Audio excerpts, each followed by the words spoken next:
off chance that someone's going to hear that song, care enough about it to be like, who is this? Who is this? This guy's crushing it. Daily videos? Your boy's back. Thank you for tuning in, everybody. I appreciate it. The feedback's been awesome so far, even though we're really on week one of this endeavor of Josh Answers. Now, before I get too far, I have to shout out my people on the board back here. I'm not sure if that's written in reverse or straightforward, but Darren, thank you for your comment. No, I do not know how to get you into Madison Square Garden, but listen, any question's a question. I'll take it. Give me more questions in the comment, people. Isaiah Productions, I appreciate your comment as well. People, you let me know that you're watching these. There's a greater chance I'll continue making them. And thank you for the time spent so far. It's been a lot of fun to try to tackle some of these questions. Today's question also comes from Reddit, also from the Musicians Forum. The question is from Insomniac Dreamer. How do you build up a stage presence? I've only played 3 gigs with my band so far, and I'm still getting comfortable with playing live. How do I help build up my stage presence? Awesome question. This is actually one thing that people have asked me in my career about probably most often is how do I interact with the crowd? How do I get comfortable on stage?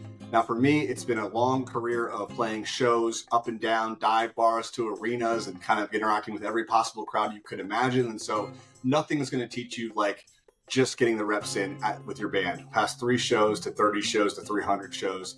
That's going to give you a lot of that experience. But if you want to learn from some of the things I picked up along the way to hopefully cut your experience in terms of learning a little bit shorter, I would tell you there's a couple things that have helped me out when I think about building a rapport with the crowd and in terms of the experience that they feel at a show through the performance and not just necessarily the performance literally of the music. And that means the stage performance. So the first thing I want to tell to anyone is that realize that life is finite, death is certain, and that none of this actually even matters. The reason I say that, I'm joking but kind of not, is just that it's not life and death the way you perform on stage. And the crowd watching you really can't change that outcome I talked about just a second ago. So the power that you feel that they might have over you is not a real thing. And if you realize that life is short, you might just take some chances on stage out of the jump. So think about that. Don't dwell on it, but think about that. The next thing is that I want you to picture yourself in the audience of any show you've ever been to. And that could also be the audience of someone giving a public speech like a TED Talk or something.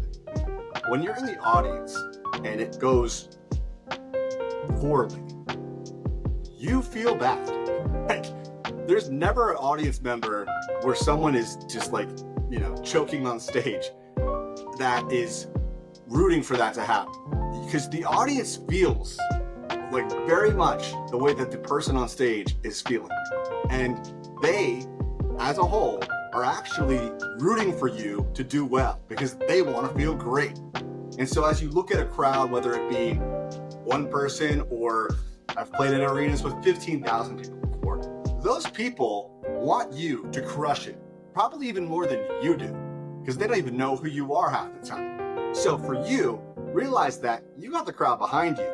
There's no bigger supporter you have than the people that are in front of you right now, simply because they don't want to feel awkward. So don't let them. Now, when it comes to performing on stage, I think the big thing that I have to say is that you must prepare in advance. You have to practice. You have to know what you're going to play. You have to know what tools are available to you, whether that's effects or your instrumentation or your microphone or your PA. All those things getting sorted out in advance of the performance are going to be that many less things you have to worry about day of, because those technical things, as much as you can control them, are the things that are going to be taking you out of the space that you're in when you're performing. You don't want to be performing and being like, what was the next chord? It's hard to really give a compelling performance when you're trying to figure out that there's a B flat 7. I don't even know what that chord is. I just wanted to pick a fancy one. The point I'm trying to make is that you have to prepare in advance. So when you're on stage, you're not worrying about things that are not what I'm about to tell you next, which is your performance. So let's say you prepare. You already realize that life is finite and that you want the audience to have that great time and they support you. You've practiced in advance. Now we're ready and we're on stage. So what are things we can be thinking about on stage to sort of get the energy across? There's a thing that happens, it's crazy. When you're on stage and you're performing or you're giving a speech, the audience is actually mirroring you. And if you don't believe me, you only have to look as far as a lead singer that's going, raising their hands up at a certain part. Or when they sing along, they raise their hand up, right? What happens? Everyone starts singing with them. Their hands go up, the audience hands go up. Their hands go down, the audience hands goes down. What's Eminem doing in 8 Mile? That thing, you know? What's the crowd start doing? Now, I realize the movie's not real, but okay, I don't understand that the movie's not real. It feels real to me. That's all I have to say. The point I'm trying to make here is they will match your energy. So if you tell them and show them what to do, they will follow. And it might feel awkward at first, but that really is the key to understanding how they can have the most fun. Now, if you don't feel so comfortable getting on stage and waving your hand like B-Rabbit in the last battle, I get it. But it doesn't mean you can't smile. So how many times do you see this?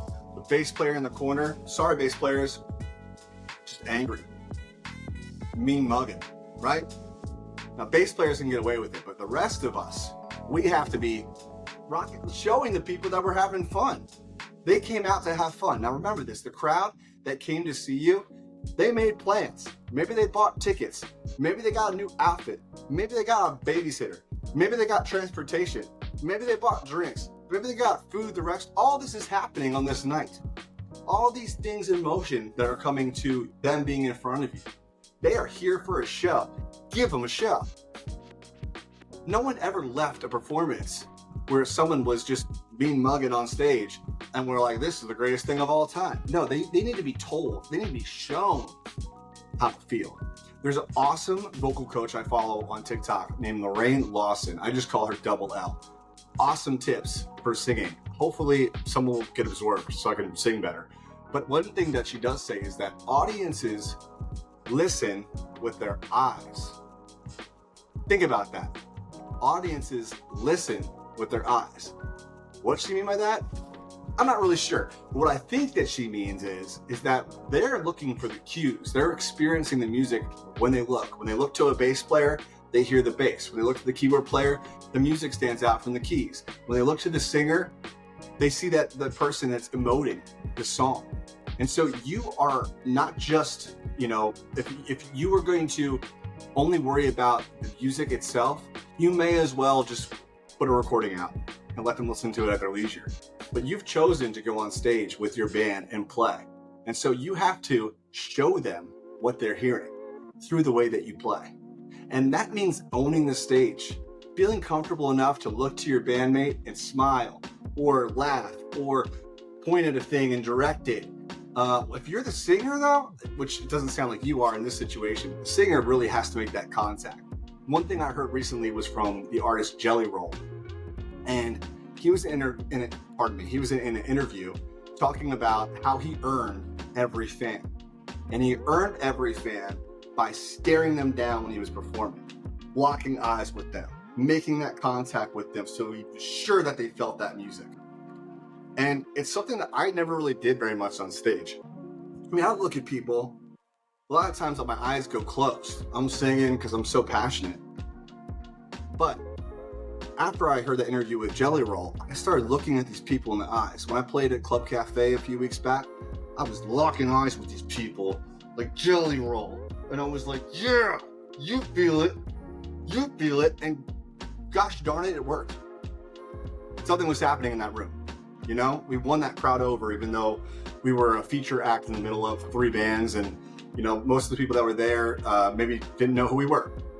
It was this connection that was happening with his people. So I would think about, one, at minimum, keep your eyes open. Look at these people.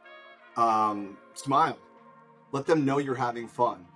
Remember that they want to have a good time, so give them a good time. They're listening with their eyes. Show them what they're hearing. And then do the work in advance to prepare. And if you do all that, and you consider the fact that life is short, so you might as well just go for it, maybe you'll be one step closer to rocking out on stage. Now, if this was helpful, let me know. Comment below, give me some questions.